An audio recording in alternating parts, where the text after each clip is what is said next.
The Story of King Arthur and His Knights by Howard Pyle. Conclusion. Now, shortly after that combat betwixt King Arthur and Sir Accolon, the news thereof was brought to Queen Morgana le Fay. The next day thereafter she heard that Sir Accolon was dead, and she wist not how it could be that her designs could have so miscarried. Then she was a doubt of how much King Arthur might know of her treachery. So she said to herself, I will go and see my brother, the king, and if he is aware of my treason, I will beseech him to pardon my transgression. So, having made diligent inquiry as to where that King Arthur lay, she gathered together her court of knights and esquires and went thitherward. So she came to that place upon the 5th day after the battle. And when she had come there, she had asked of those who were in attendance what cheer the king had. They answered her, He is asleep, and must not be disturbed. To the which Queen Morgana le Fay replied, No matter, I am not to be forbidden, for I must presently see him and speak with him. So they did not dare to stay her, because she was the king's sister. So Queen Morgana went into the chamber where the king lay, and he did not waken at her coming. Then Queen Morgana was filled with a hatred and a great desire for revenge. Wherefore she said to herself, I will take Excalibur and his shield, and will carry them away with me to Avalon, and my brother shall never see them again. So she went very softly to where King Arthur lay. And she looked upon him as he slept, and perceived that he had Excalibur beside him, and that he held the handle of the sword in his hand while he slept. Then Queen Morgana said, Alas for this, for if I try to take Excalibur away from him, haply he will awake, and he will slay me for my treason. Then she looked and perceived where the sheath of Excalibur lay at the foot of the couch. So she took the sheath of Excalibur very softly, and she wrapped it up in a mantle, and went out thence. And King Arthur did not awaken at her going. So Queen Morgana came out of the king's chamber, and she said to those in attendance, Do not waken the king, for he sleepeth very soundly. Therewith she mounted her horse and went her way from that place. Now after a considerable while King Arthur awoke and looked for the sheath of Excalibur, but he perceived that it was gone. Wherefore he said immediately, Who hath been here? They in attendance made answer, Queen Morgana le Fay had been here, and she came in and saw you and went away without waking you. Then King Arthur's heart misgave him, and he said, I fear that she hath dealt treacherously with me from the beginning and the end of these adventures. Whereupon he arose and summoned all his knights and esquires, and mounted his horse for pursuit of Queen Morgana, although he was still passing sick and faint from his sore wounds and loss of blood.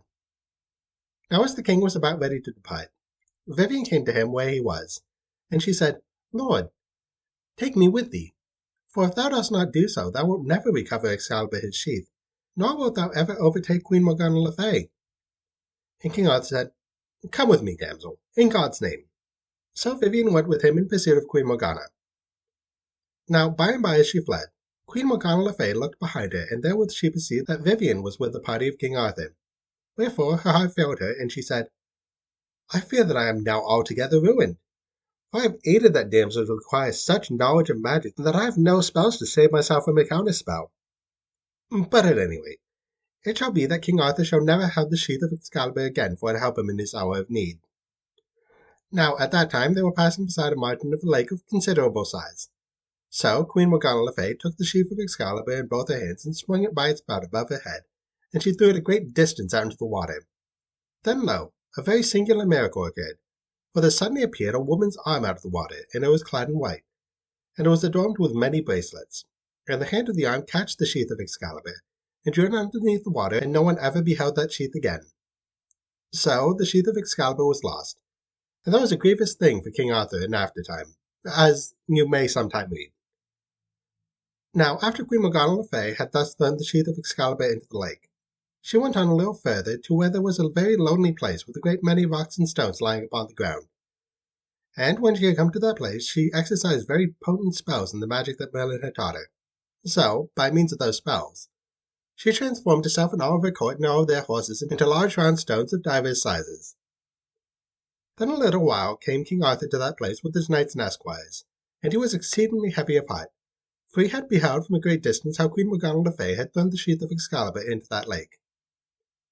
Now when the king and his court came to the spot, the damsel Vivien called out to him to stop, and she said to him, Lord, thou dost behold all those great round stones?